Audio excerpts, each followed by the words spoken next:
the class, and I hope you can hear me loud and clear this morning. And as you can see, the topic for the session today is I'm talking about long-term preparation for GDPI VAT. It's an important structure, it's important logic because of the fact that when you talk about the MBA entrance process, the process is not just about getting a call.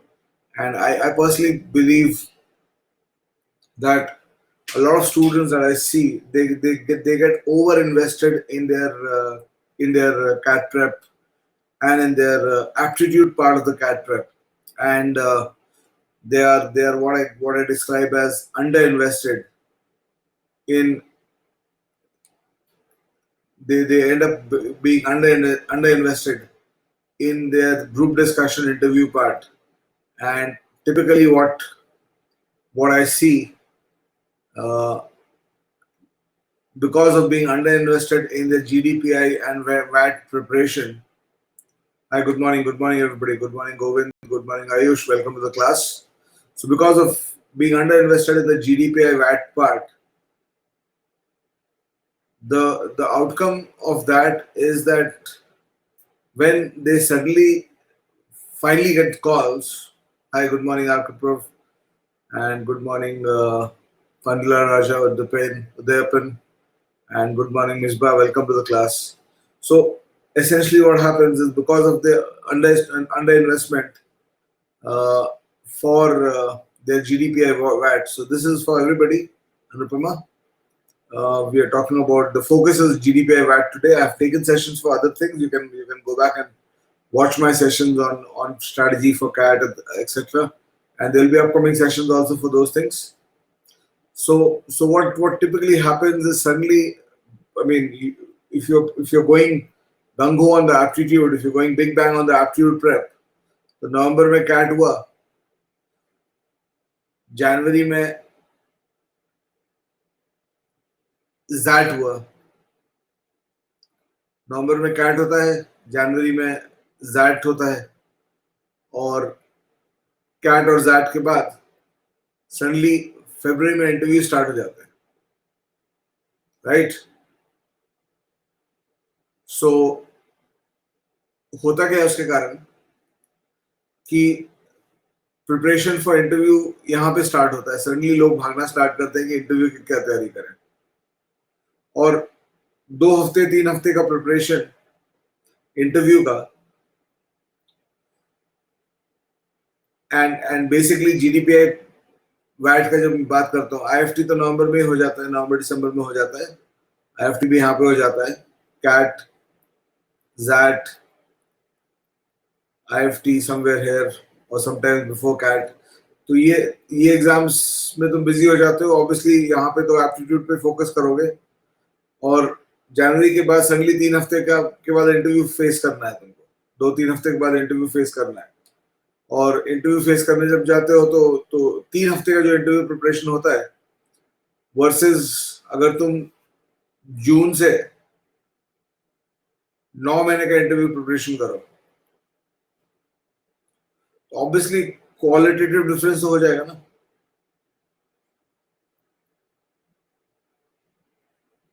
I mean 3 हफ्ते का interview preparation में ultimately देखो तो आजकल GDs काफी कम कर दिया गया है गोविंद, आईएमसी कॉलेज में बहुत कम कर दिया है, मोस्टली वैट होता है, ठीक है? तो अगर 3 हफ्ते का इंटरव्यू प्रिपरेशन देखो तो क्वालिटेटिव में तुम क्या कर सकते हो 3 हफ्ते के प्रिपरेशन में? तुम किसी ट्रेनर के पास भी जाओगे तो व्हाट विल यू डू? मेरे पास बहुत लोग आते हैं, और जब 2 हफ्ते 3 हफ्ते के लोग आते हैं इंटरव्यू प्रिपरेशन के लिए, तो मैं उनको मैं लेता ही नहीं हूँ. I personally don't interview in the interview prep. मेरे को वो बच्चे चाहिए जो 9 महीने के लिए तैयार हैं इंटरव्यू प्रिपरेशन करने के लिए. तो ये this in my institute, in my office, I ask people who are below me कि मेरे को टाइम वेस्ट नहीं करना है इनके साथ. भाई अहमदाबाद का भी कॉल लेके आए तो मेरे को समय वेस्ट नहीं करना है, बिकॉज 2-3 हफ्ते के इंटरव्यू में, इंटरव्यू प्रेप में तुम क्या कर सकते हो किसी के लिए? तुम उसका बायोडाटा एनालाइज कर दोगे एज ए ट्रेनर, मैं बता रहा हूँ तुमको.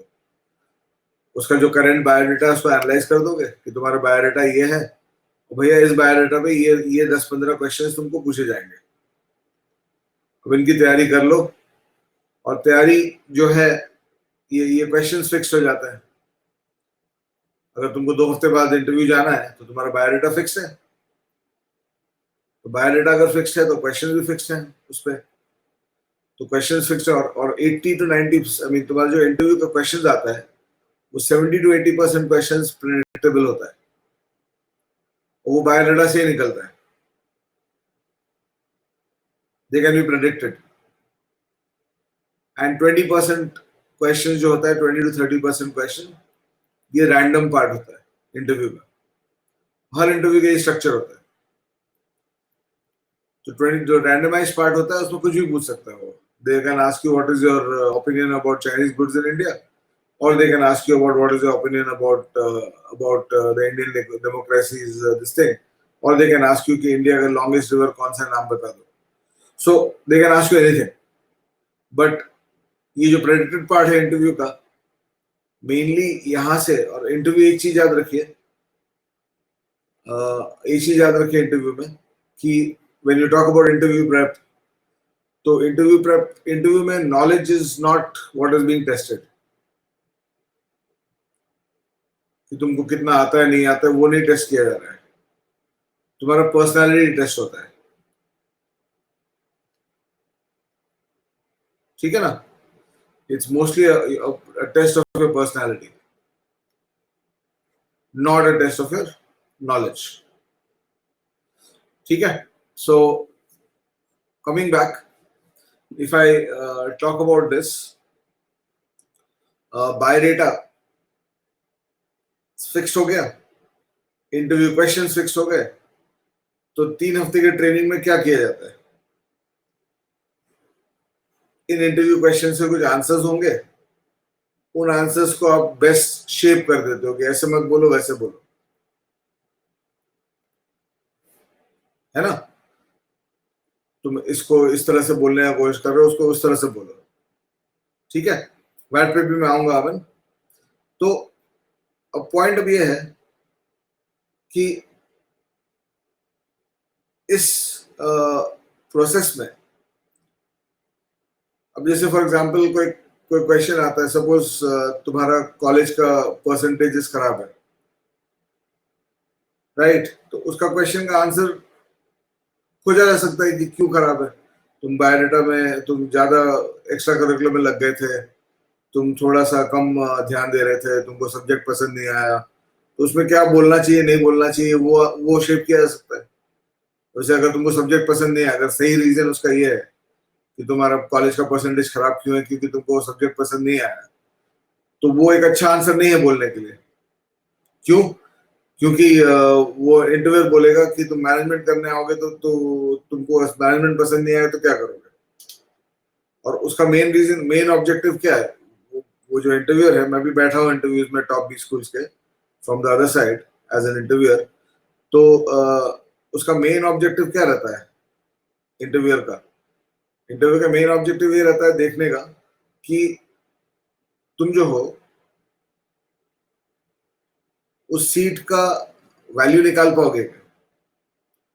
आईआईएम के हर सीट का या किसी भी टॉप 20 स्कूल के हर सीट का एक वैल्यू है, उस इंस्टीट्यूट के लिए भी वैल्यू है और आपके लिए भी, और उस पूरे इकोसिस्टम में वैल्यू है, ठीक है ना। सो हाँ, वो बोल सकते हो गोविंद आप, अगर कॉलेज में सोसाइटी में आप अगर प्रेसिडेंट एंड जॉइंट सेक्रेटरी थे तो you can talk about it, but let me first give you the structure of why I am saying this, कि ये शॉर्ट टर्म प्रेप हो गया, ये वाला जो प्रेप है ये शॉर्ट टर्म इंटरव्यू प्रेप है। तो शॉर्ट टर्म इंटरव्यू प्रेप में ना आप क्वेश्चन बदल सकते हैं। मैं क्यों नहीं ज्यादा ध्यान देता हूँ उन बच्चों पे जो 2 हफ्ते के लिए मेरे पास आते हैं इंटरव्यू प्रेप के लिए। फर्स्ट रीजन, ना मैं क्वेश्चन उनका बदल सकता हूँ, ना मैं बायोडाटा उनका बदल सकता हूँ, ना क्वेश्चन बदल सकता हूँ, मैं सिर्फ आंसर्स को शेपिंग कर सकता हूँ।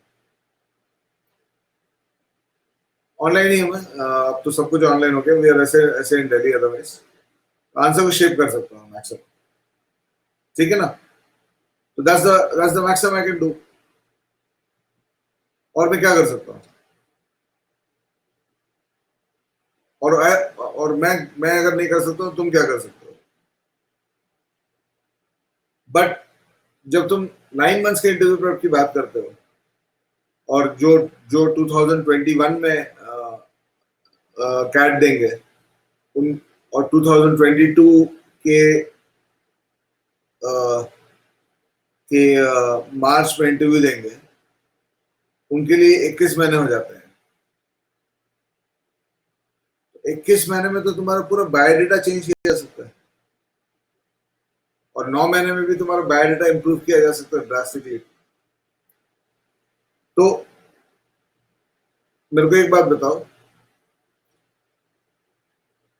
तुम लोग अपना बायोडेटा या सीवी कैसे बनाते हो?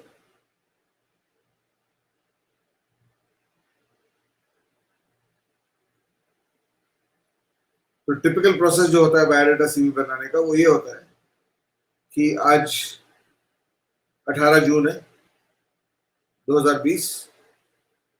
मेरे को जब अपना बायोडेटा बनाना है, तो मैं ये देखूंगा कि मेरे पास में क्या क्या हुआ है, और उसमें से अच्छी अच्छी बातें निकाल के, अच्छी बुरी बातें जिनको मैं छुपा भी नहीं, कुछ बातों को छुपाने की कोशिश करूंगा, जो नहीं छुपा सकता हूँ लिखना पड़ेगा मेरे को। अब जैसे 10th में कितना परसेंटेज आया उसको तो छुपा नहीं सकते हो, ठीक है, गैप ईयर अगर है तो उसको छुपा नहीं सकते हो। तो उस बेसिस पे तुम्हारा बायोडेटा बनता है। हाँ, वर्क एक्स के लिए प्रूफ प्रूफ जरूरी होता है। वर्क एक्स का प्रूफ सिर्फ आईएम के इंटरव्यूज में नहीं जरूरी होता है। वर्क एक्स का प्रूफ, जैसे अगर आपने आईएम के इंटरव्यू में लिख दिया कि मेरा ये वर्क एक्स है, या किसी भी स्कूल के इंटरव्यू में ये लिख दिया कि ये वर्क एक्स है मेरा, तो वो सीरियस इसलिए हो जाता है बिकॉज वो वर्क एक्स आपके आपके बायोडेटा पे हमेशा रहेगा। बिकॉज आईएम जिससे जब आप पास आउट करिएगा, तो आईएम वाले आप अपने प्लेसमेंट रिपोर्ट में, अपने प्लेसमेंट ब्रोशर में आपका पास्ट वर्क एक्सपीरियंस दिखाते हैं। तो आप जब किसी कंपनी में वर्क करने जाइएगा, तो आपका पास्ट वर्क एक्स उसमें आ जाएगा। वो कंपनी जानती है कि आप यहाँ काम किए थे, और वो कंपनी जानती है कि आप वहाँ काम किए थे। तो आप जब कुछ दिन बाद दूसरे कंपनी में जाइएगा, तो आप इसको मिटा नहीं सकते कि आपने यहाँ काम किया था। ठीक है, मैं एज्यूम कर रहा हूँ कि आप फेक वर्क एक्स के बारे में पूछ रहे हो मेरे से। तो क्या होगा कि हमेशा आप कहीं भी जाइएगा, 15 साल बाद भी आप किसी कंपनी में जाइएगा, जॉब शिफ्ट करिएगा, तो एक आजकल ट्रेंड हो गया है कॉर्पोरेट सेक्टर में, वो ट्रेंड होता है बैकग्राउंड चेक का।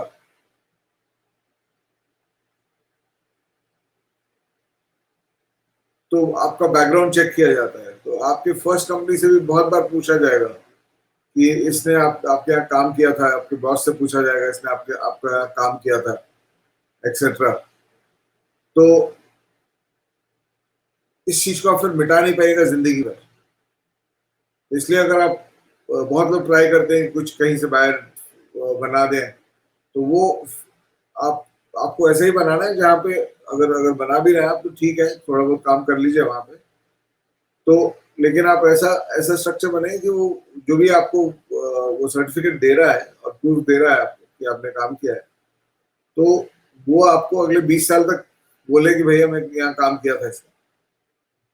बिकॉज मैं भी एक कंपनी चलाता हूँ, तो मेरे को पता है कि मेरे जो पास्ट एम्प्लॉयज हैं उनके बारे में फोन अभी भी आता रहता है। 10 साल पहले किसी ने काम किया, उसके बारे में फोन आ जाता है कि ये आपके यहाँ काम किया था, आपका क्या रिकमेंडेशन है उसके बारे में। So you you can't rub it of, ठीक है ना? तो गैप्स को कैसे मीट करना है मैं बताता हूँ अभी। पहले मैं इस पॉइंट पे आ जाऊँ श्रेया। तो पॉइंट ये है कि अब आप गोइंग फॉरवर्ड, मैं मेरा पहला पॉइंट, चार पांच पांच छह मेजर पॉइंट में बताने वाला हूँ आप लोगों को, जो आपका आपके माइंडसेट को कंप्लीटली चेंज करेगा फ्रॉम वेयर यू आर। मेरे मेरे थॉट्स इसके बारे में बहुत डिफरेंट है फ्रॉम नॉर्मल पीपल। तो मेरे हिसाब से 18 जून 2020 में आपके पास 3 बायोडेटा होने चाहिए। एक नहीं, 3 बायोडेटा होने चाहिए। ये आपका CV1 है, ये CV2 है, और ये CV3 है। अब मैं क्या बोलने का कोशिश कर रहा हूं, देखिए, ये बायोडाटा जो आपको बना है, जो आपका 18 जून 2020 का बायोडाटा है, ये बना है बेस्ड ऑन आपका पास्ट वर्क, आपके पिछले काम के कारण बना है, ठीक है। और ये सब काम आप जब कर रहे थे तब आप बायोडाटा पे फोकस नहीं कर रहे थे कि बायोडाटा में मेरे को क्या लिखना है। 4 साल पहले 2016 में आपके साथ कुछ हुआ तो आप ये नहीं सोच रहे थे कि 2020 में बायोडाटा में क्या करूंगा। लेकिन ये बायोडाटा CV2 जो बनेगा, ये भी 18 जून 2020 को ही बनेगा, आज ही के डेट में बनेगा। लेकिन ये बायोडाटा रहेगा 1 साल बाद का।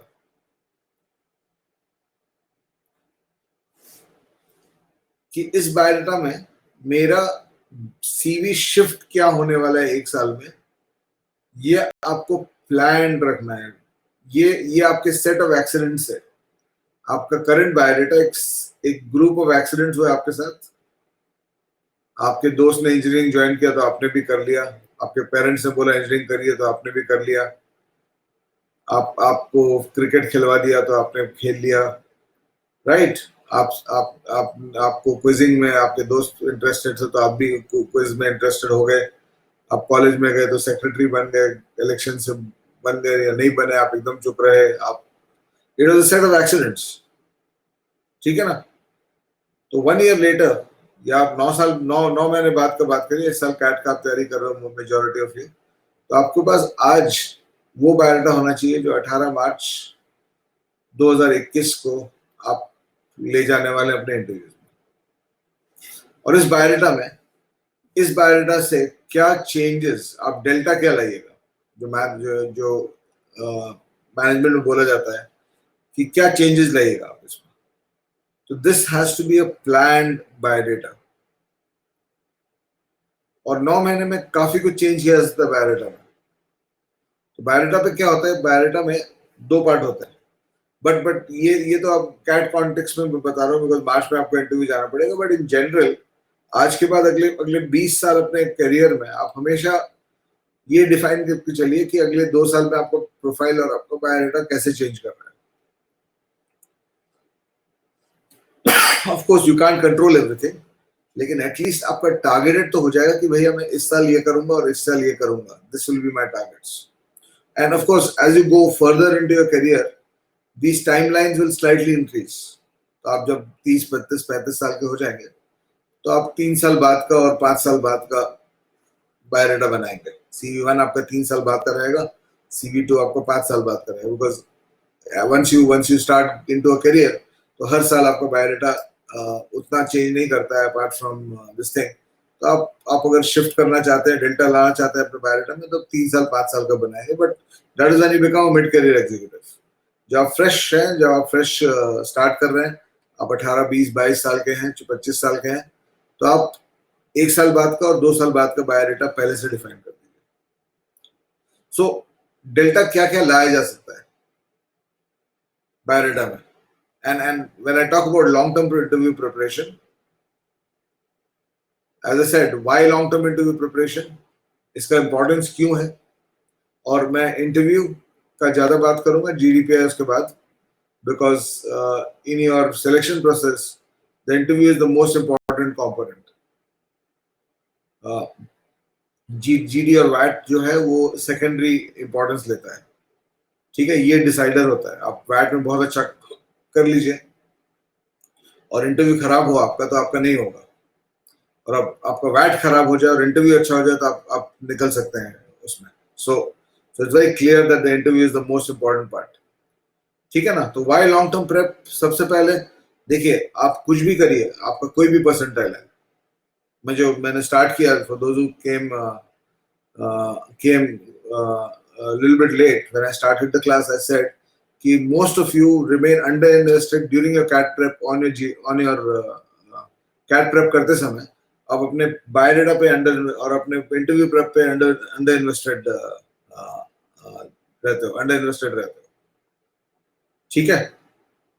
हाँ, FMS में एक वो भी होता है, एक एक्सटेम्पोर भी होता है, सो उसके लिए भी आपको तैयारी करनी पड़ेगी, but I will come to that. तो why long term prep is because आप कुछ भी करिए, आप 80 परसेंटाइल लाइए, 95 परसेंटाइल लाइए, 98 परसेंटाइल नहीं है, आपको एक स्पेक्ट्रम ऑफ कॉल्स मिलेंगे। आपका एक बेस्ट कॉल होगा जिसके लिए आप अपना जी जान लगाइएगा, और आपका एक वर्स्ट कॉल होगा। आजकल ऐसा तो है नहीं कि किसी को कॉल नहीं आता। आप 70 परसेंटाइल पे ले तो आपको इंटरव्यू कॉल आएगा। तो आपका बेस्ट कॉल और वर्स्ट कॉल रहेगा, आपका एक स्पेक्ट्रम ऑफ कॉल्स रहेगा, है ना। तो इमेजिन करिए कि दो स्टूडेंट हैं, एक ने 99 लाया, दूसरे ने 95 लाया। 99 का बेस्ट कॉल और वर्स्ट कॉल का रेंजेस ये है, और 95 वाले का बेस्ट कॉल और वर्स्ट कॉल का रेंजेस ये है। और 99 वाले ने he did not prepare long term for interviews and his personality process. He could not convert all the calls, और वो अपने वर्स्ट कॉल को कन्वर्ट किया। और 95 वाला जो है, उसने अपने इंटरव्यू पे अच्छा तैयारी किया था, तो वो his interview outcomes were good and he converted his best call। तो अब ये बताइए, who is better off?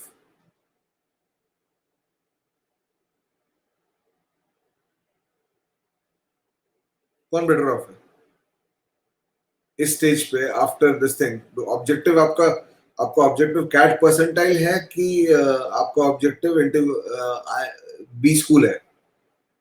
Let's be very clear.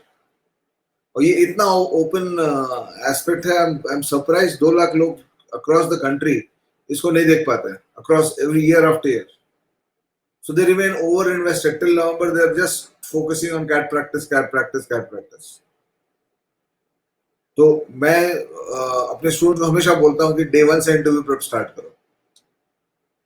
तुम अपने वीकली बेसिस पे जैसे क्वांट्स करते हो वैसे डीआई करोगे, वैसे एलआर करते हो प्रैक्टिस, वैसे वर्बल प्रैक्टिस करते हो, रीडिंग करते हो वर्बल के लिए, वैसे ही जीडीपीआई और जीडीपीआई और वैट का प्रिपरेशन आपको वीकली होना चाहिए।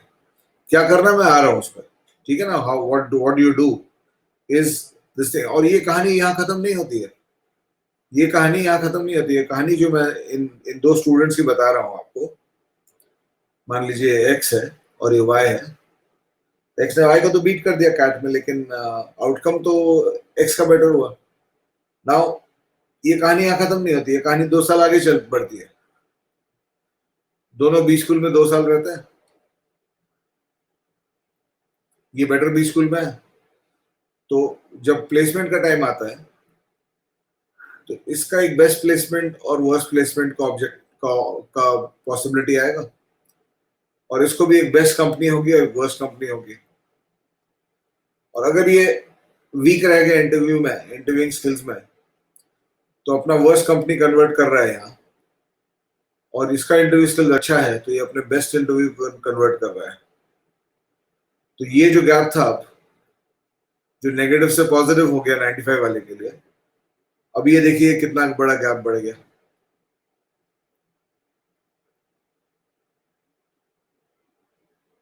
ठीक है,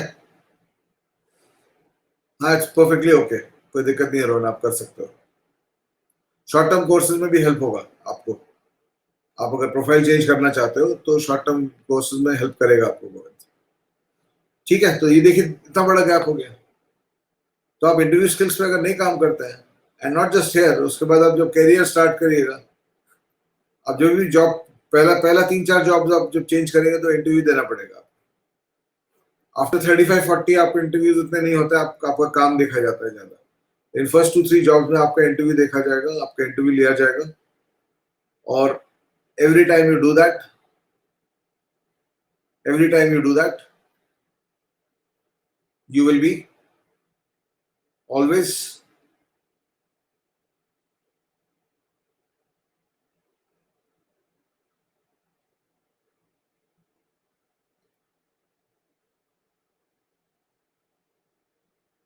excellent.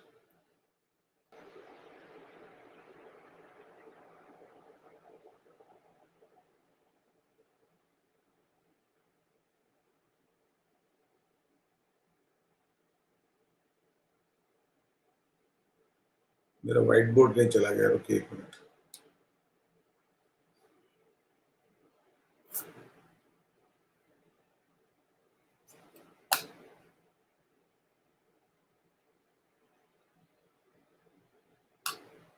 मुझे लिख रहा हूँ, दिख रहा है आप लोग को?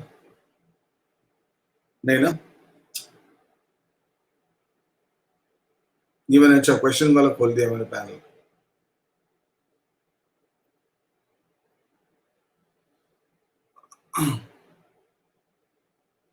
एक मिनट में जस्ट क्लास को क्लोज करके फिर से मैं आ रहा हूँ, एक सेकंड। क्वेश्चन हटाया कैसे जाएगा, that is what I am wondering. Okay, यहाँ पे आ जाएगा, ठीक है, फाइन। तो as I was saying that ये कहानी जो है ना, ये लंबी चलेगी आपकी। This this thing will continue long for the next 3-4 times. आप 3-4 जॉब चेंज करिएगा तो वहां पे भी आपका इंटरव्यू स्किल्स इंपॉर्टेंट आएगा। और इस सब इंटरव्यूज का नींव आप यहीं पे रखने वाले हैं, आपका क्वालिटेटिवली कैसे रहने वाला है। इसलिए लॉन्ग टर्म प्रेप इंपॉर्टेंट है आपका। और लॉन्ग टर्म प्रेप की बात जब हम करते हैं, लॉन्ग टर्म प्रेप का सबसे पहला कंपोनेंट होता है, the first component of long term preparation is the qualitative improvement of your profile. This is the first component of your long-term preparation. तो बायोडाटा या सीवी में जिस तरह से मैं देखता हूँ अपने बायोडाटा या सीवी को, आपके सीवी या बायोडाटा में 2 पार्ट्स होते हैं, एक हार्डवेयर होता है और एक सॉफ्टवेयर होता है। मतलब ये कंप्यूटर लैंग्वेज में यूज कर रहा हूँ, यहाँ पे हार्डवेयर होता है और सॉफ्टवेयर होता है। तो हार्डवेयर को अगर देखिए, हार्डवेयर का मतलब ये है कि आप इन चीजों को चेंज नहीं कर सकते without taking specific effort for it. जैसे आप फॉर एग्जांपल अगर आप इंजीनियरिंग कॉलेज में पढ़ रहे हैं तो आप कॉलेज का नाम नहीं चेंज कर सकते हैं, या आप बीकॉम कॉलेज में पढ़ रहे हैं तो कॉलेज नेम आप चेंज नहीं कर सकते हैं, वो आपका हार्डवेयर हो गया। आप कौन से स्कूल से पढ़े हैं वो आप चेंज नहीं कर सकते हैं, वो आपका हार्डवेयर हो गया। मतलब इन चीजों को चेंज आप करोगे तो आपको बहुत मेजर स्टेप लेना पड़ेगा, ठीक है। बहुत सारी चीज आप चेंज भी नहीं कर सकते इसमें से, ठीक है ना। नहीं, 2020 में अगर आप पास आउट कर रहे हो, 2020 कैट दे रहे हैं तो 4-5 महीने को गैप ईयर नहीं माना जाता है। तो कॉलेज नेम, परसेंटेज आपको कितना आया 10th में, 12th में, कौन सा सब्जेक्ट आपने पढ़ा, आपने बीबीए किया कि बीकॉम किया कि मैकेनिकल इंजीनियरिंग किया, इन सब चीजों को आप छू नहीं सकते। तो मोर और लेस एक 9 महीने के टाइम पीरियड में या 2 साल के टाइम पीरियड में, जिस टाइम पीरियड में आप लोग अपने इंटरव्यू में इंटरेस्टेड है in the context of getting into a B school, the hardware can be changed. तो the focus of shifting this thing, so होता क्या है, जब आप लॉन्ग टर्म इंटरव्यू प्रेप को बात करते हो, शॉर्ट टर्म में तो जैसे मैंने बोला कि क्वेश्चंस फिक्स्ड हो जाते हैं और आंसर्स को शेप किया जाता है। बट लॉन्ग टर्म प्रेप में जब आप बात करते हो तो लॉन्ग टर्म इंटरव्यू प्रेप की जब आप बात करते हो तो लॉन्ग टर्म प्रेप में आपका बायोडाटा फिक्स नहीं है, लॉन्ग टर्म प्रेप में आपका सीवी फिक्स नहीं है, आपका सीवी फ्लेक्सिबल है। और सीवी फ्लेक्सिबल है तो आपके जो 80% क्वेश्चन जो प्रेडिक्टेड है वो फ्लेक्सिबल हो जाते हैं। तो आप 1 साल के टाइम फ्रेम में, 9 महीने के टाइम फ्रेम में इंटरव्यू में आपसे सवाल क्या पूछा जाए उसको बदल दे सकते हो, राइट। और उसको अगर तुम बदल देते हो, कैसे बदलोगे, मैं आ रहा हूँ, सॉफ्टवेयर को बदलना पड़ेगा, हार्डवेयर तो चेंज नहीं कर सकते। इंटरव्यू में तुमसे क्या पूछा जाएगा वो उसको अगर तुम फ्लेक्स कर दो, उसको बदल दो, तो और उसका आंसर तुम क्रिएट कर लो पहले से कि ये पूछा जाएगा और मैं इसकी बात करूंगा, तो ऑटोमेटिकली तुम्हारा इंटरव्यू का क्वालिटेटिवली डिफरेंस चेंज हो जाए। I mean your whole structure of the interview will change qualitatively. So when we talk about qualitative improvement of profile, it is about the software, ठीक है ना। Now सॉफ्टवेयर में क्या क्या आता है? Any ideas? नहीं प्रांजल, 6 to 9 months को गैप नहीं माना जाता उतना। देखो दो पार्ट है इसमें। जब तुम कैट 20 का तैयारी कर रहे हो, since lot of you are talking about, तो कैट 20 की जब तैयारी कर रहे हो अबाउट गैप ईयर एक्सेट्रा, तो मैं इसका आंसर कर दूं। तो कैट 20 की जब तैयारी कर रहे हो, सपोज आपका जून में ग्रेजुएशन खत्म हुआ है, जून जुलाई में ग्रेजुएशन खत्म हुआ है, और आप मार्च में इंटरव्यू में जाने वाले हो, तो आप 4-5 महीने अगर कुछ नहीं किए हैं in terms of work ex, तो इसको गैप नहीं माना जाएगा। लेकिन let's say by some chance आपका कैट 20 के साइकिल में आउटकम नहीं आया और आपको कैट 21 का साइकिल देना पड़ा for entry in CAT in IIMS in 22, तब ये टाइम फ्रेम आपको आके वापस काटेगा। तो इसलिए इस टाइम फ्रेम को, although you can take off this time, but long term 2 year context में आपको याद रखना पड़ेगा कि इसके लिए कुछ आपके पास हिसाब रहना चाहिए कि आपने किया क्या। ठीक है ना? Yes. So what are this thing? So software क्या क्या है? तो सबसे बड़ा, सबसे इंपॉर्टेंट कंस्ट्रक्ट जो सॉफ्टवेयर का है ना आपके बायोडाटा का, दैट इज, जिसको आप एकदम यूज नहीं करते, आप इसको एकदम छुपा के रखते हैं या इस पे कोई आप काम नहीं करते हैं, ये आपका हॉबीज एंड इंटरेस्ट है।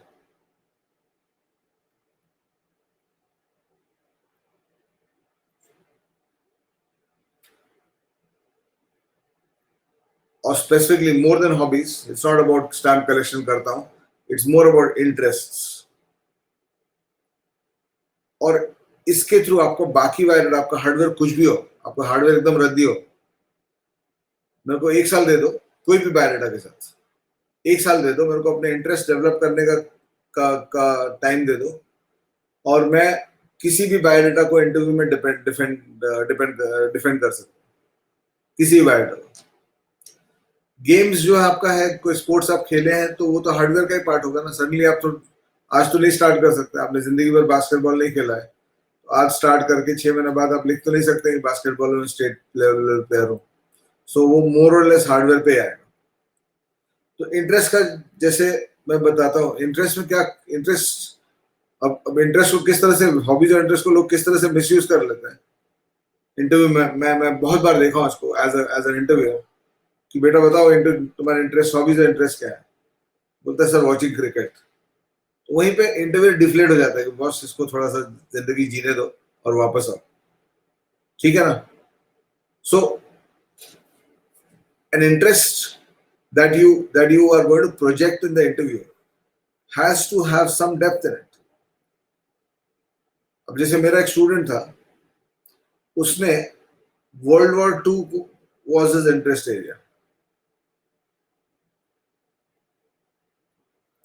और World War II में उसने सिर्फ events of World War II पे फोकस नहीं किया था। उसने जो 8-10 मेजर कंट्रीज थे, जर्मनी था, इटली था, जापान था, यूएस का इन्वॉल्वमेंट था World War II में, यूके, राइट, फ्रांस, ये 8-10 कंट्रीज का 10 years before World War II and 10 years after World War II, इनका इकोनॉमीज और इनका सोसाइटी और इनके पॉलिटिक्स को पूरा स्टडी किया था इसने।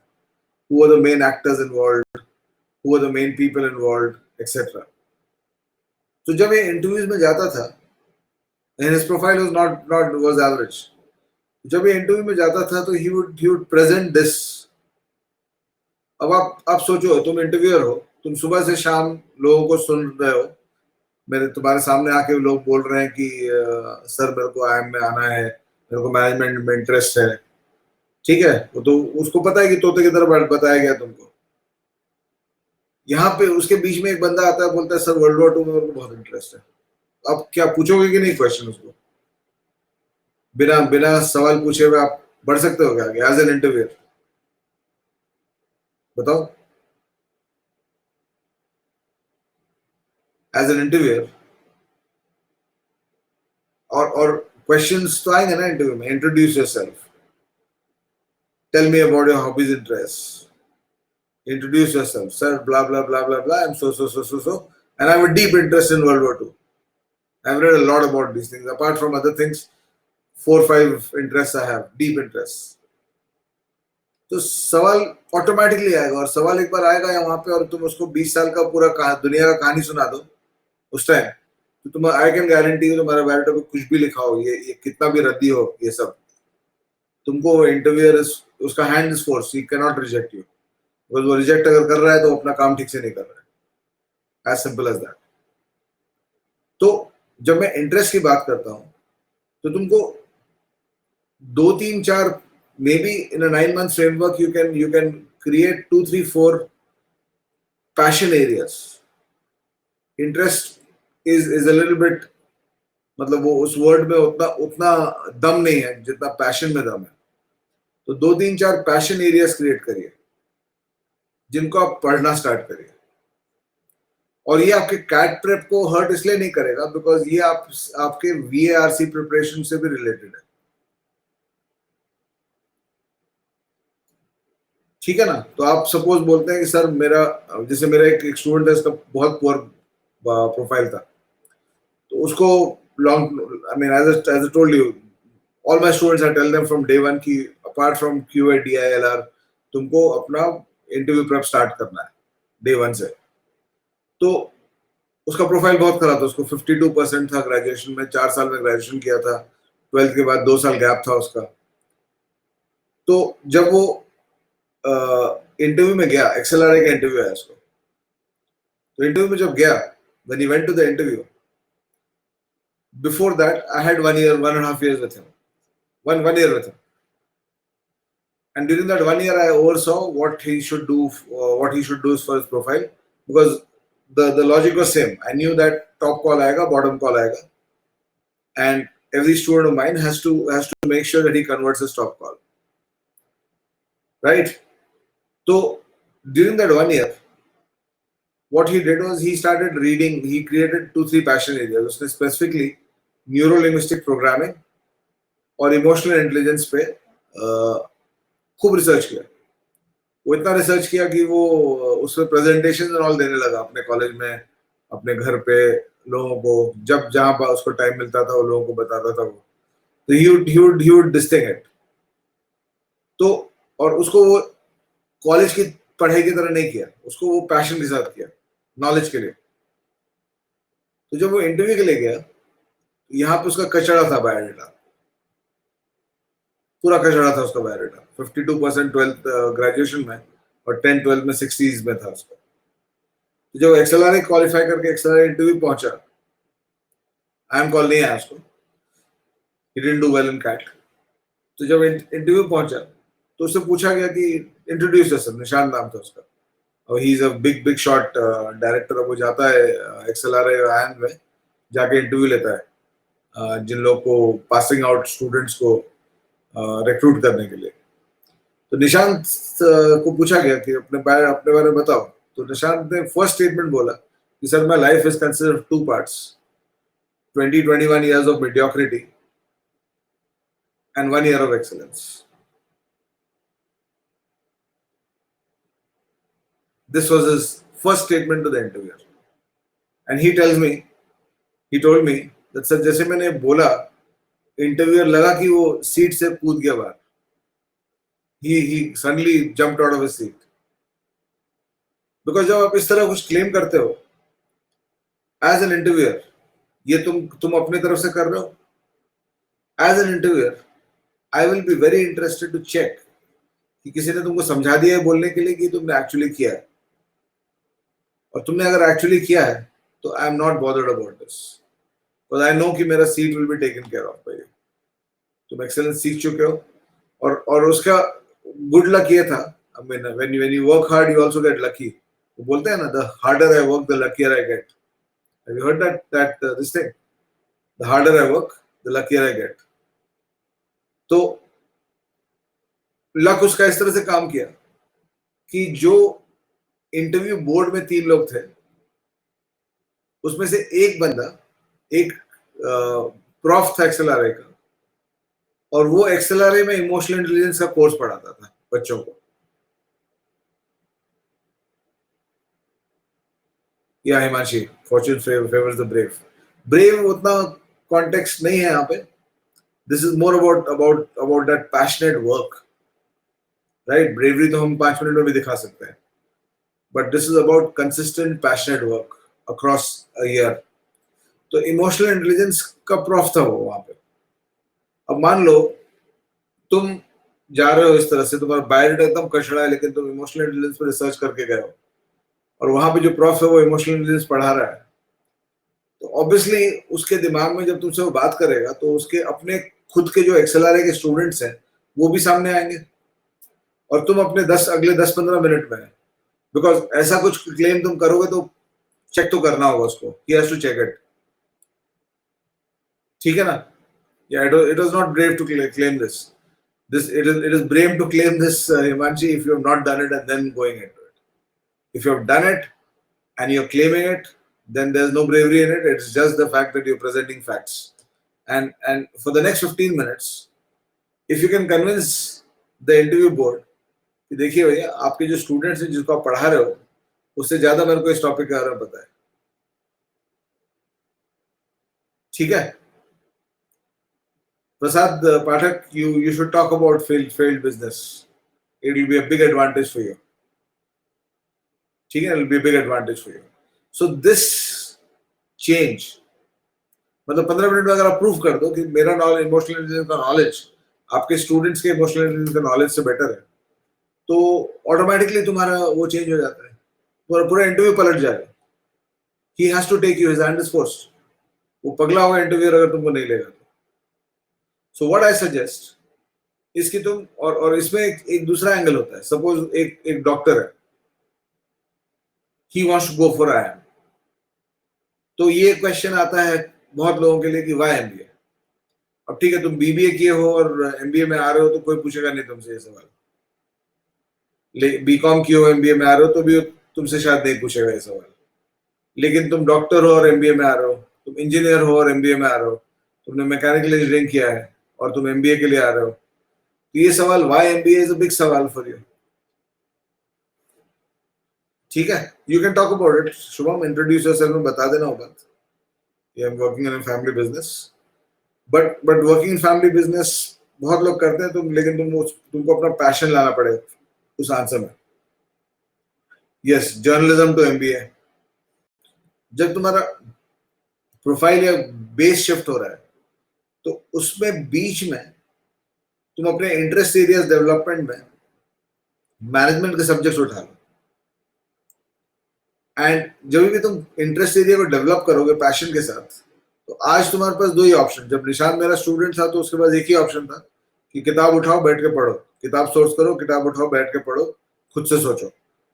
आई am talking about late 90s, मेरा फर्स्ट 3-4 इयर्स ऑफ ट्रेनिंग की बात कर रहा हूँ मैं, ठीक है? He is now director, I think Wipro में कुछ एग्जीक्यूटिव डायरेक्टर है वो, तो if I last time heard from, तो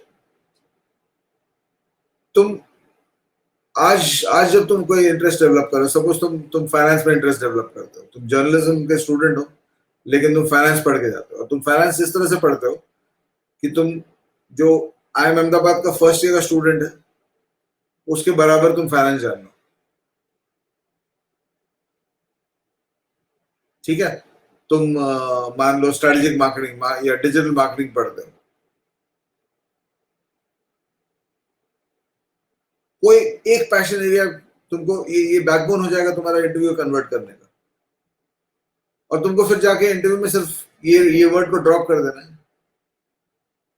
इकोनॉमिक्स तुम पढ़ना चाहते हो, इकोनॉमिक्स पढ़ो। स्टॉक मार्केट नॉलेज उतना अप्रिशिएट नहीं रहता है, because stock market knowledge unless तुम उसको एकदम टेक्निकल एनालिसिस से करते हो, जनरल स्टॉक मार्केट तुम अगर फॉलो करते हो तो उसका बहुत ज्यादा वैल्यू नहीं है। तो तुम एक सब्जेक्ट उठाओ और इंटरव्यू में तुम्हारा टारगेट ये रहना चाहिए कि मैं इसको प्रूव कर दूंगा कि आपके जो स्टूडेंट है उससे ज्यादा मैं जानता हूँ, ठीक है? तो किसी एक सब्जेक्ट को उठाओ जो तुमको अपने डिस्कनेक्टेड सब्जेक्ट से एमबीए की तरफ ले आएगा। एंड एज आई सेड, आज तुम्हारे पास जो टूल्स है, पहला रीडिंग का टूल है, लर्निंग के टूल्स आज क्या क्या है? रीडिंग का टूल आज भी है। सेकंड, फ्री वीडियोस के टूल है।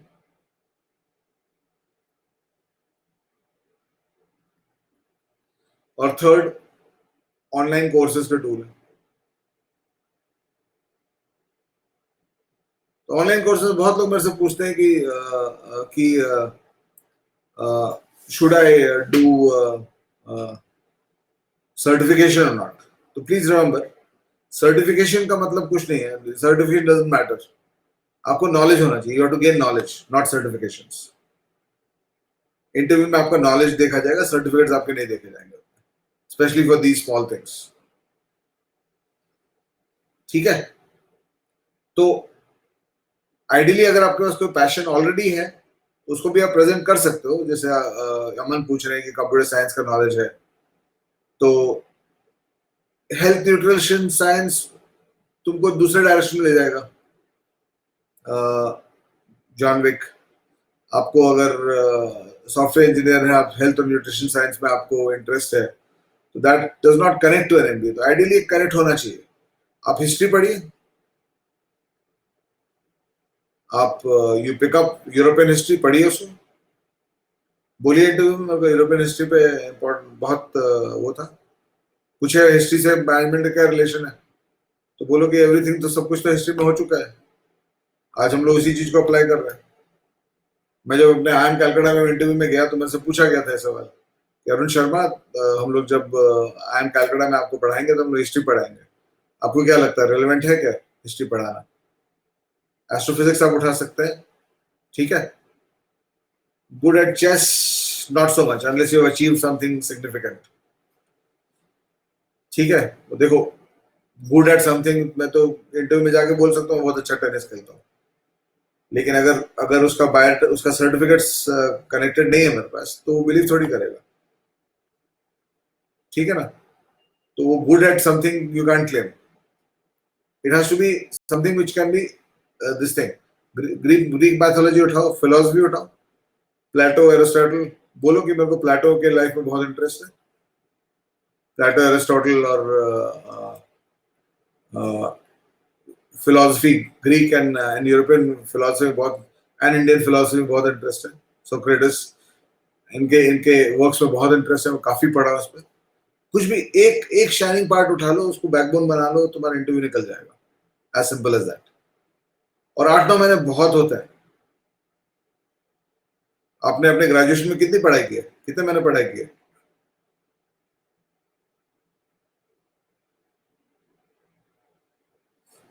नहीं, अगर आप इंटरव्यू में जा रहे हैं तो 4 साल पढ़ाई की है प्रांजल?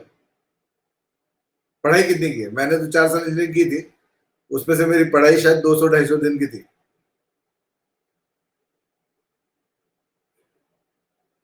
4 साल इंजीनियरिंग में मैंने 200 दिन की पढ़ाई की होगी। ठीक है ना? तो 100-150 दिन का पढ़ाई किया होगा तुमने। तो उस कॉन्टेक्स्ट में अगर देखो तो 9 महीने अगर तुम एक्चुअली किसी सब्जेक्ट के पीछे लग जाते हो, तो तुम्हारा नॉलेज उस सब्जेक्ट के ग्रेजुएट से कहीं ज्यादा पहुंच जाएगा। समझ रहे हो? तो ये profile building, I mean, so you take that knowledge into the interview. उसको, उस वर्ड को पटक देना इंटरव्यू। किसी जैसा पहला दिस थिंग, आप अपने बारे में बताओ। मेरे को सर हिस्ट्री में बहुत इंटरेस्ट है, मैं ये सब Indian history, Indian medieval history में को रिसर्च किया मैंने। ठीक है, तुम्हारा इंटरेस्ट क्या है? Sir Indian medieval history. जहां पे मौका मिले पटक देना उसको, तो ऑटोमेटिकली तुम्हारा इंटरव्यू दिस थिंग चेंज कर जाएगा। चलिए अब सेकंड डायमेंशन पे आते हैं, ज्यादा टाइम नहीं बचा है। This was the most important communication that I wanted to do, improving your communication skills. And parallelly, this will also be important for group discussion and VAT, as well as for interview. आपको communication skills पे काम करना पड़ेगा अपना। और communication skills again 2 हफ्ते के time frame में improve नहीं करेगा। I'm sorry to say, it doesn't happen. But 9 months के context में, 9 months, 12 months, 20 months के context में, आप अपने communication skills को strongly improve कर सकते हो, अपने स्पीकिंग स्किल्स को स्ट्रांगली इंप्रूव कर सकते हो। ठीक है, तो क्या करना चाहिए? अच्छा, before we talk about speaking skills, कि कुछ अगर आपको बोलना है तो आपको कुछ देना पड़ेगा, और तब तक आप, जब आप दे तब तक नहीं सकते हो जब तक आप कुछ लिए नहीं हो। तो when you talk about improving your communication skills, the first part of it is idea intake. तो आपको, अपार्ट फ्रॉम दैट वन और टू पैशन एरियाज, अब वीआरसी के आपको हर टीचर बोलेगा कि रीडिंग करो, और 2-3 घंटे रीडिंग करो डेली, है ना? इंडियन मैथोलॉजी में आप बात कर सकते हो, कोई दिक्कत नहीं, ठीक है, but your talk has to be not like a 9th standard kid. 9th standard kid भी बोलेगा कि राम जी थे और रावण थे और हनुमान थे, वो भी बात कर सकता है राम रावण और हनुमान को, और आप अगर बात कर रहे हो तो योर डिस्कशन, और देवदत्त पट्टनायक भी राम और रावण का ही बात करता है, ठीक है ना? तो you have to understand the quality of what your ideas are. So coming back, तो आपको 2-3 घंटे तो रीडिंग करना ही है फॉर योर वर्बल,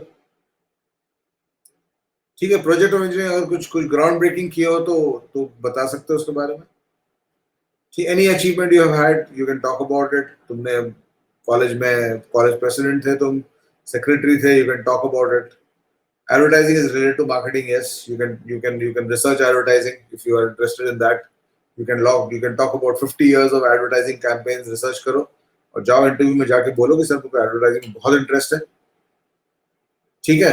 एक 9th स्टैंडर्ड वाला बच्चा भी बोलता है एडवर्टाइजिंग में इंटरेस्ट है, ठीक है? उसने कल होंडा गाड़ी की ad देख लिया, उसका बात कर रहा है, और दूसरा आदमी बात कर रहा है 50 साल पहले यूएस में ये ऐड आया था। डिफरेंस हो जाएगा ना? That's what I am trying to tell you. तो रीडिंग में क्या करो, apart from this thing, and this will also be important for your RC, तुम एक फ्रेमवर्क बनाओ एंड get connected to what has happened to the world. Connection to the world का एक फ्रेमवर्क क्रिएट करो, and this is very important for each one of you. होता क्या है, हम लोग जब अपना एजुकेशन में जाते हैं, when we go into our educational career, हम लोग को उन्हीं चीज से एक्सपोजर होता है जो स्कूल ने बता दिया, ठीक है? तो हमने एक इंडियन हिस्ट्री पढ़ा स्कूल में, ज्योग्राफी पढ़ा, जितना चीज स्कूल ने दिखाते गए, स्कूल दिखाता गया हम लोग को दुनिया का। School was almost like a metro train going around the world, showing you things, और आप देखते जा रहे थे। इट वाज लाइक दैट, ठीक है? तो कनेक्शन टू द वर्ल्ड की जब बात करते हैं, तो कनेक्शन टू द वर्ल्ड आपको, मतलब you can't blame the school now when you become 25 कि मेरे को अवेयरनेस नहीं है दुनिया के बारे में। तो अपने दुनिया का अवेयरनेस को आपको इंप्रूव करना पड़ेगा, और ये framework is a beautiful framework to do that. ये फ्रेमवर्क में दो दो डायमेंशन है that I talk about. This is the timeline, past and present. So मेरे हिसाब से अगर तुम लॉन्ग टर्म देख रहे हो, 100 साल देख रहे हो पास्ट टू प्रेजेंट, तो प्रेजेंट का मतलब पिछला 5 साल हो जाएगा, ठीक है? Current current. और दूसरे टाइमलाइन में ज्योग्राफिकल टाइमलाइन रहेगा, local and global. And then you start, मतलब ये फ्रेमवर्क जो बना लोगे, तो ईच ऑफ दीज फ्रेमवर्क्स में, so local in our context will be India, maybe you can expand it to a few more countries which are neighbors of India, और global तुम्हारा हो जाएगा द वर्ल्ड ओवर। तो जब तुम इस framework को पिकअप करोगे, तो in each of these boxes there will be people, there will be events, there will be institutions,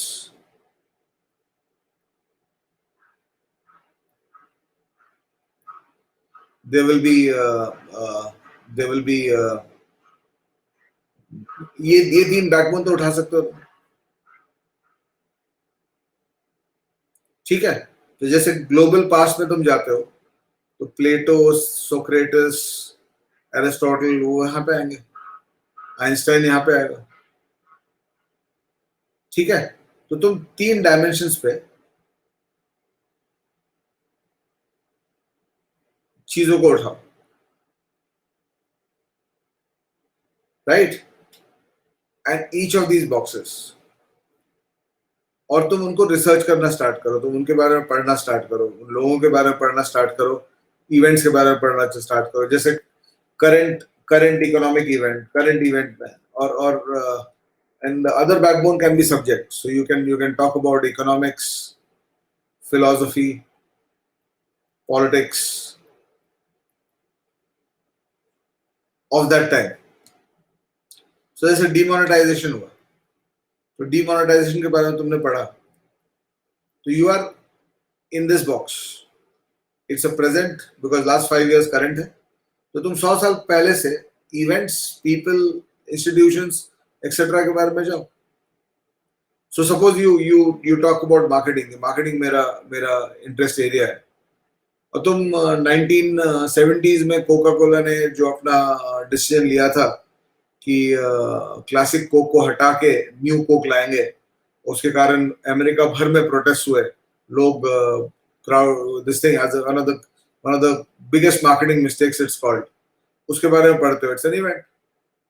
तो तुम्हारा ऑटोमेटिकली, तुम अगर डिस्कशन, तुम्हारे इंटरव्यू में डिस्कशन वहां उस चीज का होगा, तो automatically you start improving and you start influencing,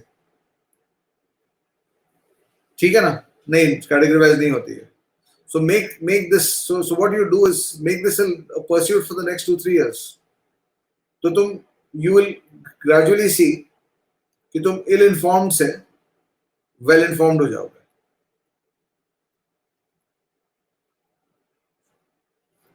You'll move from ill informed to well informed. And apart from that, then the second priority, of course, for the group discussion as well as the interview, and for your presentations and extempores, is the removal of the fear of speaking. So all of us have it. सब लोग के पास होता है fear of speaking, manifested in different situations.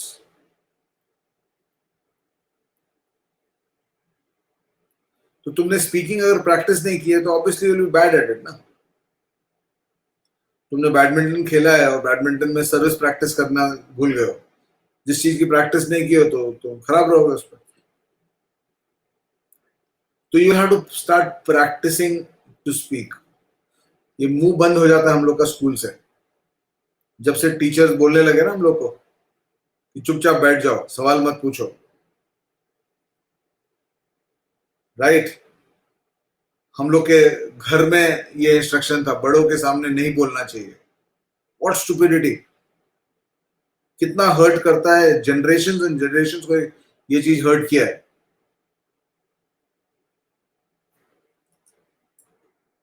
Generation of Indians को hurt किया है, बड़ों के सामने नहीं बोलना चाहिए, right. And as Dr. Preetham Singh told me, Preetham Singh was my teacher, who and he was a Padam Shri and I am a Lucknow director. He was my teacher at IIM Bangalore. As he told me when I reached IIM Bangalore, कि अरुण बेटा, तुम अगर बोलोगे नहीं तो दुनिया बेवकूफ समझेगी. So how do you change this? तुम जिंदगी में कभी नहीं बोले हो, तुम बोलना नहीं सीखे हो. And two people with the same skills, अगर इसका कम्युनिकेशन बेटर है तो ये 10 गुना ऊपर जाएगा compare to this guy. Skills दोनों के सेम रहे, ठीक है. देखो, इंग्लिश स्पीकिंग एनवायरनमेंट का उतना बड़ा इश्यू नहीं है, कम्युनिकेशन का मतलब इंग्लिश नहीं होता है. हम जब IIM बैंगलोर पहुंचे, हम लोग, इमेजिन करो सिचुएशन, 250 लोग IIM बैंगलोर में, 250 का बैच था हम लोग का, 250 लोग बैठे हैं और एक बड़ा सा हॉल में हम लोग बैठे थे. तो आप खुद को भी उस टाइम पहचान रहे हो कि भैया मैं IIM आ गया हूँ. 250 लोग बैठे हैं और यहाँ पे स्टेज पे डिस्कशन चल रहा है, प्रोफ्स आके बात कर रहे हैं कि तुमको क्या करना है 2 साल. और 2 घंटे के बाद सवाल के लिए खुलता है और आप डरे हुए हो कि क्या पूछे हम इससे, हमको कुछ बेवकूफी नहीं करना है। और वहां पे कहीं से, कहीं हॉल में कहीं से एक बंदा उठ के सवाल पूछता है, और वो, उसका एक्सेंट बिहारी है, इंग्लिश बोल नहीं पा रहा है और हिंदी में पूछता है सवाल। तो यू सडनली रियलाइज कि all kind of people make it, it is not necessarily the English speaking guy. तो इंग्लिश स्पीकिंग एनवायरनमेंट तुमको नहीं मिला है तो एनवायरनमेंट क्रिएट कर लो, watch news in English, read only English papers. When you talk to somebody, always try to speak in English. तुमको suppose किसी कोई 25 साल का आदमी है, लेट्स से वो बिहार में रहा है, रूरल बिहार में रहा है, उसको इंग्लिश नहीं आती है, उसको इंग्लैंड में जाके रख दो और 3 साल बाद मिलो उसको, मीट हिम आफ्टर 3 years, वो बोल पाएगा कि नहीं इंग्लिश? ठीक हो जाएगा नहीं उसका इंग्लिश? बिकॉज उसके पास कोई ऑप्शन नहीं है वहां पे। तो अपने लाइफ में कम्युनिकेशन का ऑप्शन हिंदी और अपने नेटिव लैंग्वेज से हटा दो। कम्युनिकेशन 2 पार्ट होता है, what you are taking and what you are giving out. Giving out में हर जगह नहीं हटा सकते हो, लेकिन ट्राई टू रिमूव इट, अपने आप ठीक हो जाएगा। तो English is not an issue, at least long term में इश्यू नहीं है, 2 महीने के अंदर इश्यू रहता है, बट लॉन्ग टर्म में नहीं होता है। तो प्रैक्टिस स्पीकिंग में क्या होता है कि जब तुम एक लास्ट पॉइंट में बता दो, then will wind up with this, when you trying talking about practising speaking, तो देयर आर डिफरेंट सिचुएशंस। कुछ सिचुएशंस होते हैं जहां पे the situations we can classify as कि बैरियर्स टू स्पीकिंग कितने आ रहे हैं, कितने हैं वहां पे। तो तुम जिंदगी भर अगर नहीं बोले हो और तुमको इस सिचुएशन में बोल दिया जाए और पूछा जाए क्वेश्चन है क्या किसी को, 250 लोग बैठे हुए हैं, तो ऐसे सिचुएशन में बैरियर टू स्पीकिंग बहुत हाई है, इट्स मोर देन 80-90%। तो मुंह नहीं खुलेगा, और खोलोगे तो कुछ बेवकूफी करोगे तो उसके बाद अगले 3 साल नहीं खुलेगा मुंह। So your barrier to speaking will be very high. But then in a different situation, your barrier to speaking might be high, and in a different situation, your barrier to speaking might be normal, and in a different situation, the barrier to speaking might be low. So what you do is in your life, you identify these situations जहाँ पे the barrier to speaking is low for you. तुम एक दुकान में जाते हो, you want to buy a toothpaste, ठीक है? So rather than just going and picking up a toothpaste and this thing, talk to the salesman, talk to people around you. Although आजकल allowed नहीं है कुछ भी करना, अगले 6 महीने तक नहीं रहेगा, लेकिन but you have those, you understand what I'm saying? You have those situations जहाँ your barrier to speaking is low. So don't, if you're having a problem in speaking, don't attack these situations. तो ये situation को attack करोगे तो क्या होगा, तुमको failure मिलेगा, उसके बाद तुम और चुप हो जाओगे।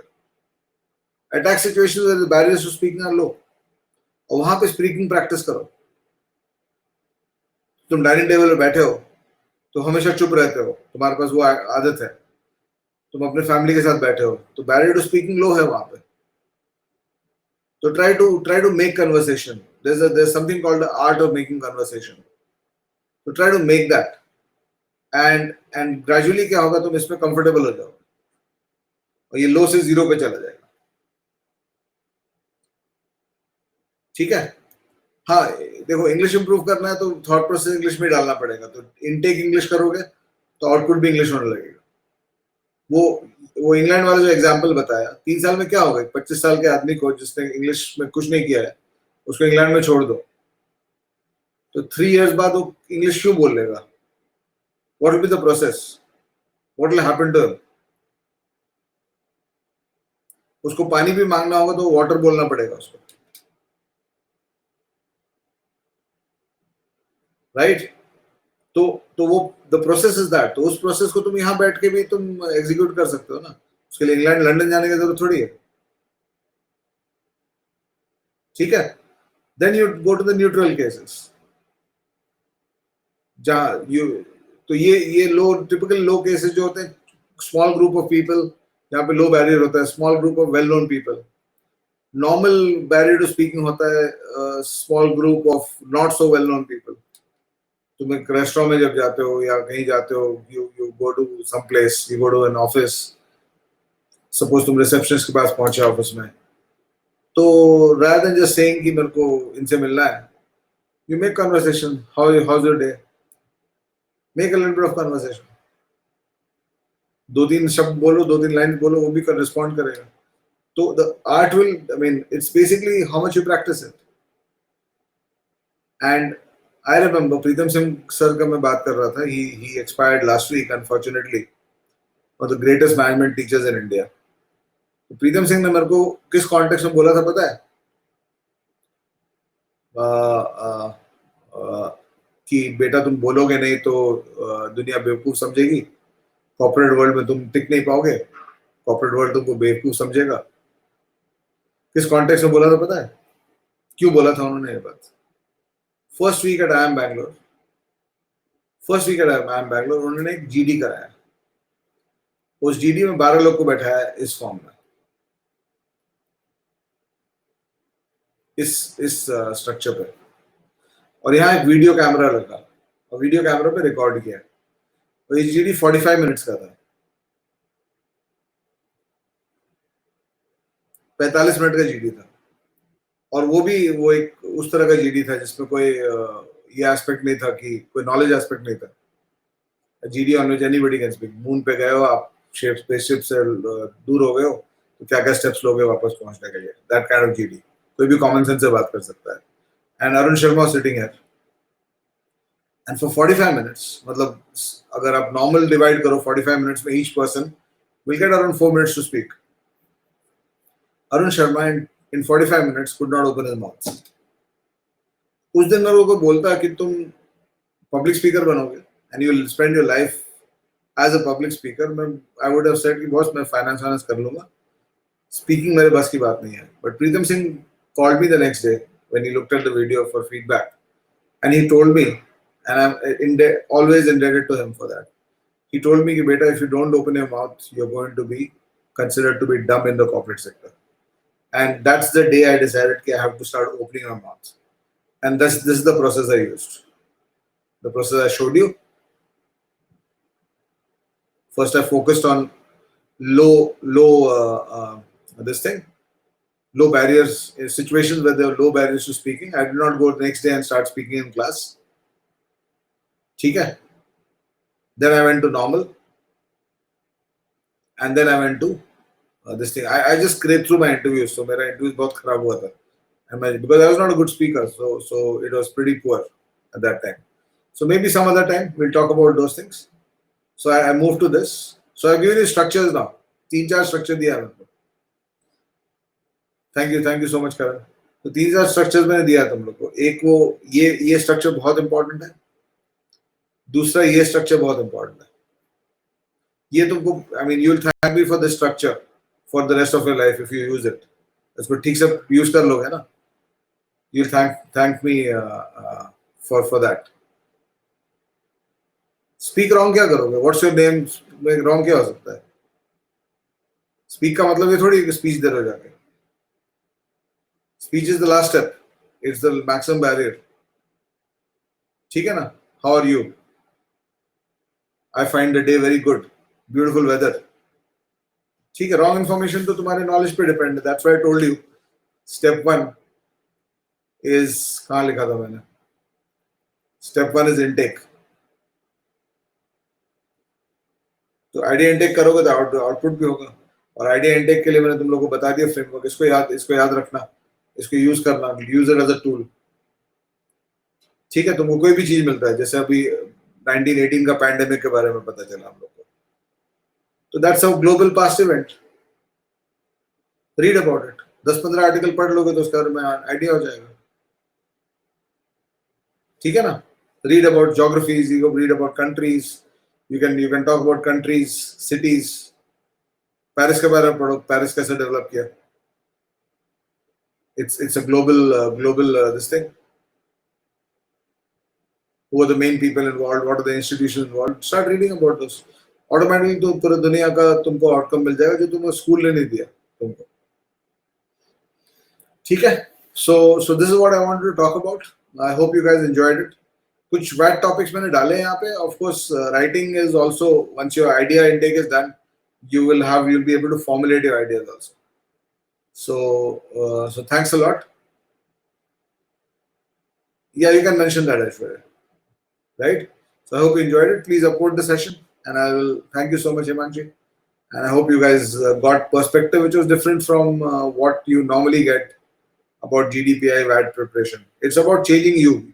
It's about changing yourself. Biodata structuring रखना है यहाँ से. I mean, keep your biodata. ये तुम डाउनलोड कर सकते हो after the class. ठीक है ना? मैंने भी नेट से डाउनलोड किया तो तुम वैट टॉपिक सर्च कर लो तो मिल जाएगा तुमको. Thanks a lot. कोई बात नहीं. एक आध एरर्स के कारण तुमको जिंदगी भर नहीं हटाया जाएगा पकड़. You'll not be killed for it. Own it up. Say that what you learned from it. It's fine. हाँ, you normally आजकल करने लगे हैं सब चीज को. Although तुम्हारा graduation नहीं हुआ, typically WorkX is after graduation, but normally Nisarg it is not taken as WorkX, but it'll definitely add to your profile. So it's good for you. ठीक है then. Bye bye everyone. Thank you so much. Bye bye. Thanks a lot. Bye bye. I hope you enjoyed it, Gaurav. Thank you. Yeah, it's fine. Anything is fine. ठीक है. तुम कोई भी graduation किया हो तो इसका मतलब ये नहीं कि उससे शादी कर चुके हो. जिंदगी भर बिताना है उससे. ठीक है. It's okay to shift. चलो. अगर शिफ्ट करना ओके नहीं होता तो एक हर्षा भोगले MBA IIM अहमदाबाद से करके क्रिकेट कमेंट्री नहीं करता. ठीक है ना? चलो. Bye bye. Thank you so much.